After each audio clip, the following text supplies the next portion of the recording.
देख लीजिएगा, उल्टन वाला। मित्रों नमस्कार। भारतीय जनता पार्टी के वरिष्ठ नेता, केंद्रीय मंत्री, पूर्व मुख्यमंत्री माननीय सर्बानंद सोनोवाल जी आपको संबोधित करेंगे।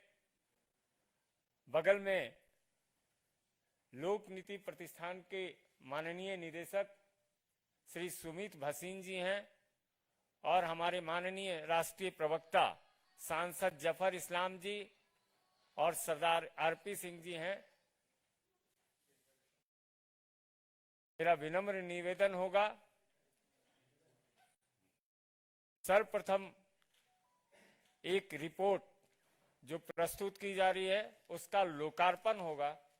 उसके पश्चात माननीय सोनोवाल जी आपको संबोधित करेंगे।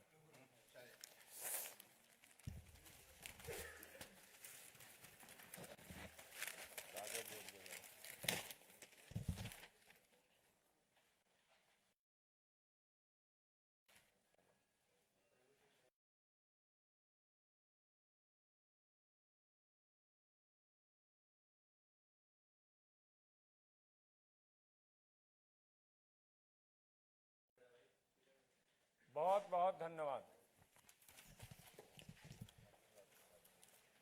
पहले सुमित जी।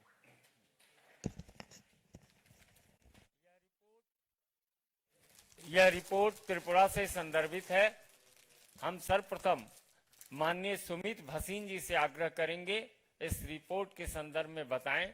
तत्पश्चात माननीय सर्बानंद सोनोवाल जी आपको संबोधित करेंगे। माननीय सुमित भसीन जी। धन्यवाद संजय जी। मित्रों, पब्लिक पॉलिसी रिसर्च सेंटर हमेशा से विभिन्न विषयों पर शोध करता रहा है। अभी भी हमने त्रिपुरा के अंदर एक शोध किया कि क्या बदलाव आया 2018 के अंदर जब सरकार बनी, पहली बार वहां पे सरकार बनी। एक जब नतीजे आए तो लोगों को भी बहुत ताज्जुब हुआ था कि बीजेपी वहां पर अपनी सरकार अपने दम पर बना रही है, तो क्या परिवर्तन आया। तो उसको लेकर पिछले हमारे रिसर्चर्स ने, लगभग 6 रिसर्चर्स ने 3 महीने लगाकर उस पर काम किया। हमारे रिसर्चर्स ही बैठे हैं, बाद में आप उनसे रिपोर्ट के बारे में अधिक जानकारी चाहेंगे तो वो भी मिल जाएगी।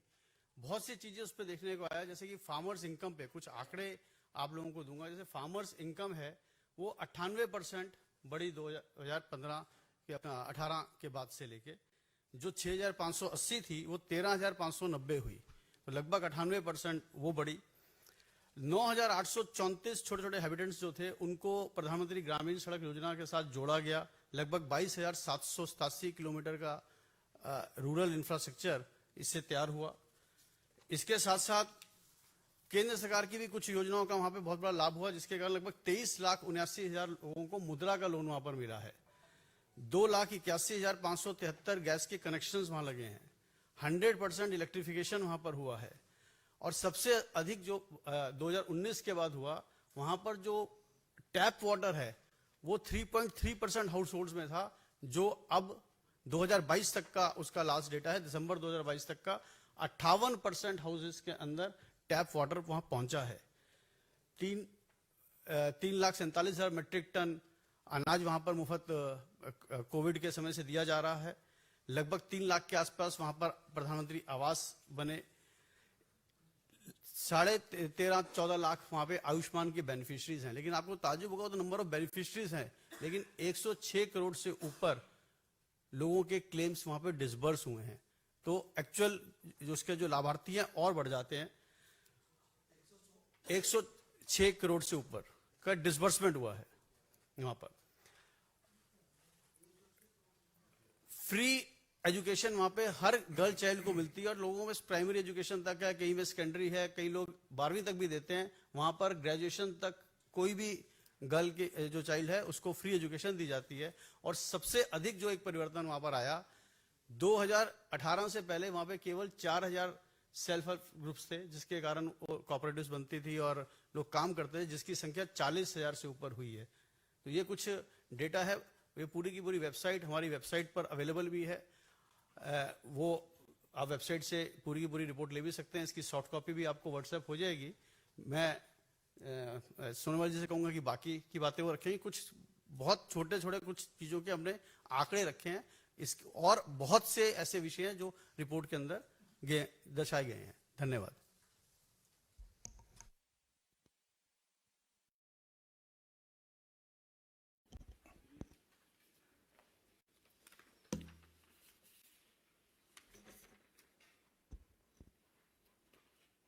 सबसे पहले मैं आप सबको हृदय से शुभकामना देता हूं। आप लोगों ने इस प्रेस मीट में भाग लिया। जैसे हमारे त्रिपुरा प्रदेश में बीजेपी शासन काल में जो भी प्रगति हमें हासिल हुई है, इन पर जो रिपोर्ट पब्लिश किया गया है, इस रिपोर्ट में डिटेल में लिखा गया है with facts and figure what is the success story we have met in the last 5 years. आप सबको मालूम है कि त्रिपुरा से लेकर एंटायर नॉर्थ ईस्ट हमारे माननीय प्रधानमंत्री नरेंद्र मोदी जी के नेतृत्व में पिछले 9 साल के अंदर दुनिया में अपना पहचान बनाने में सफलता प्राप्त की है। इसका मूल कारण है क्योंकि पिछली सरकार ने कभी भी नॉर्थ ईस्ट को इतना आदर स्नेह, इतना मान्यता दे नहीं थी। पहली बार के लिए सारे नॉर्थ ईस्ट के सारे प्रदेश, चाहे त्रिपुरा हो या सिक्किम हो, मिजोरम हो या मणिपुर हो, मेघालय हो या अरुणाचल प्रदेश हो, असम हो, सारे 8 प्रदेश को जिस हिसाब से मान्यता दी है और जैसे कनेक्टिविटी एंड कम्युनिकेशन के सिलसिले में बल दिया गया है, बजट में विशेष व्यवस्था लिया गया है, इसकी वजह से आज हमारी हर प्रदेश के नागरिक को मनोबल भी मिला है, शक्ति भी मिला है और उपार्जन दोगुना करने के लिए भी उनको दिशा मिला है, सही व्यवस्था मिला है। तो इसलिए आज आप लोगों ने देखी है कि अगर आप पिछली सरकार की तुलना करें, कांग्रेस ने कुल मिला के 7 साल तक राज किया और उनकी कार्यकाल में कभी भी नॉर्थ ईस्ट को नेशनल एजेंडा में उन्होंने प्रमुखता नहीं दी थी। इसके वजह से नॉर्थ ईस्ट बहुत पीछे रहे और उन्होंने लुक ईस्ट पॉलिसी भी अपनाया था, लेकिन उसको कभी भी जमीनी हकीकत से जोड़ने के लिए उन्होंने कोई कदम नहीं उठाए, कोई नीति भी प्रस्तुत नहीं की। लेकिन माननीय प्रधानमंत्री जी ने खुद सारे कार्यक्रम को मॉनिटर की और लुक ईस्ट के बदले एक्ट ईस्ट को एक्शन में बदलने का काम किया। माननीय प्रधानमंत्री जी का मानना है transformation is possible only through transportation. इसके लिए हर प्रदेश में रेलवे नेटवर्क हो, रोड नेटवर्क हो, एयरवेज हो और वाटरवेज हो, इंफॉर्मेशन वेज हो, हर मोड ऑफ ट्रांसपोर्टेशन को बढ़वा दिया। बजट में विशेष व्यवस्था ली। इसकी वजह से आज सारे प्रदेश ने अपने उपार्जन में, उत्पादन में भी उन्होंने शक्ति दिखाने का काम किया है। उसी हिसाब से आज त्रिपुरा में, जैसे माननीय प्रधानमंत्री जी ने कहा था, हीरा है त्रिपुरा, यानी कि highway, information way, roadways, railways and Airways, सारे प्रक्रिया को उन्होंने आगे बढ़ाया। इसकी वजह से आज त्रिपुरा ने सिर्फ देश के अंदर नहीं, दुनिया में भी अपना पहचान बनाने में सफलता प्राप्त की है। आज त्रिपुरा की उत्पादित अलग अलग आइटम, पाइनएप्पल से लेकर अलग अलग आइटम को दुनिया के बाजार में एक्सपोर्ट करने में लगे हुए हैं। यानी कि पहचान सिर्फ देश के अंदर नहीं, दुनिया में बनाने का उन्होंने काम किया है। ये डबल इंजन सरकार की वजह से ये संभव हुआ है। त्रिपुरा में बचे हुए हर नागरिक को अभी जो उनको इज्जत मिला है, जो उनको सामाजिक सुरक्षा मिला है, इकोनॉमिक अपलिफ्टमेंट मिला है, इसके वजह से आज त्रिपुरा का चेहरा बदल चुका है। तो इसलिए मैं मानता हूं कि अगली निश्चित रूप से बीजेपी ही सरकार बनाएगा, क्योंकि त्रिपुरा में गया था। त्रिपुरा जब पिछली बार गया था तो लोगों से जब आम जनता से बातचीत हुई, उन्होंने स्पष्ट कहा कि सीपीएम और कांग्रेस कुल मिला के 40 साल तक राज किया, 40 साल सीपीएम और कांग्रेस, लेकिन उन्होंने कभी भी त्रिपुरा को उजागर करने में, त्रिपुरा को आगे बढ़ाने का काम नहीं कर पाया। इसके बदले त्रिपुरा को under terrorism, drugs and under corrupt practices सीमित रखे। इसके वजह से त्रिपुरा का हर नागरिक को काफी भुगतना पड़ा, काफी पीछे रहना पड़ा। आज माननीय प्रधानमंत्री जी ने निरंतर इस विषय पर लगे रहे और केंद्रीय सरकार के हर मंत्री को उन्होंने नॉर्थ ईस्ट हर 15 दिन में दौरा करने के लिए निर्देश दी और हर मंत्री ने अपनी मंत्रालय के अलग अलग कार्यक्रम सही समय पर लागू करने के लिए निष्ठापूर्वक लगे रहे। इसके वजह से आज ये परिवर्तन संभव हुआ है और लोगों का नैरेटिव बदल चुका है।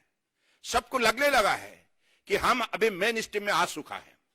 पहले तो मेन स्ट्रीम का कभी मानता ही नहीं था, क्योंकि जब भी वो अलग अलग प्रदेश की शहर घूमने लगते थे तो उसी कालखंड में उनको वो देखता था कि हम कहां हैं और दिल्ली कहां है, बॉम्बे कहां है, बेंगलुरु कहां है। लेकिन अब नॉर्थ ईस्ट की हर प्रदेश की शहर उसी हिसाब से बनने लगे जैसे बेंगलुरु बनी है, जैसे दिल्ली बनी है। क्योंकि ये जो परिवर्तन, ये जो अपनापन उनके महसूस हुए है, मुझे लगता है कि ये सबसे बड़ी सफलता है मोदी सरकार की।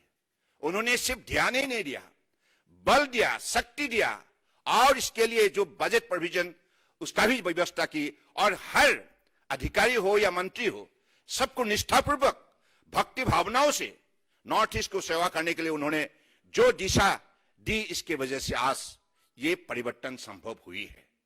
इसलिए मैं तो मानो चाहता हूं कि आप सब इन बातों को निश्चित रूप से देशवासियों को निश्चित रूप से जानकारी दीजिएगा। आपकी इलेक्ट्रॉनिक माध्यम से, आपकी प्रिंट मीडिया के जरिए आप निश्चित रूप से कन्याकुमारी हो, कश्मीर हो, गुजरात हो, हर प्रदेश की जनता जाने कैसे पिछले 9 साल के अंदर माननीय प्रधानमंत्री जी ने भक्ति भावनाओं से निष्ठापूर्वक उन्होंने लगे रहे और पिछले इलाका को आज देश के अलग अलग प्रदेश के साथ बराबर का एक मान्यता पूर्वक स्थान दी है।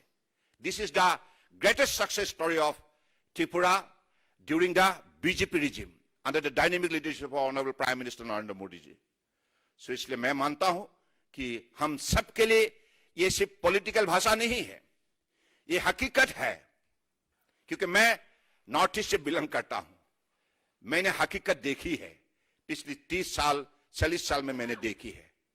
कांग्रेस सरकार का माइंडसेट कैसे रहे, नॉर्थ ईस्ट को आगे बढ़ाने के लिए उनका पास ना नीति था ना नियत था, लेकिन हमारे पास सब कुछ है, नीति है, नियत है और नेता भी है। मोदी जैसा महान नेता ने आज देश के हर प्रांत को शक्तिशाली बनाया और आज हिंदुस्तान दुनिया का एक बड़े प्रभावी देश बन चुका है। दुनिया की अलग अलग परिस्थितियों में भारत ने जो भूमिका निभाई है, इसकी वजह से दुनिया के मानव समाज आज हर विषय पर मोदी जी को देखते हैं और यही अपेक्षा में रहते हैं मोदी जी क्या बोलेंगे, भारत क्या बोलेंगे। क्योंकि उनको लगने लगा है कि भारत ही दुनिया के मानव समाज का समस्या का हाल निकाल सकते हैं। वो शक्ति हिंदुस्तान में है, वो दिखाने में माननीय प्रधानमंत्री जी सफल हुए हैं। हम सबको उन्होंने प्रोत्साहित किया है, विशेष रूप से प्रेरणा दी है, जिसकी वजह से आज देश हर प्रांत जाग उठा है। And I am sure this forthcoming election BJP is going to form the government very comfortably. Thank you. कोई क्वेश्चन Yeah. इससे संदर्भित हो तो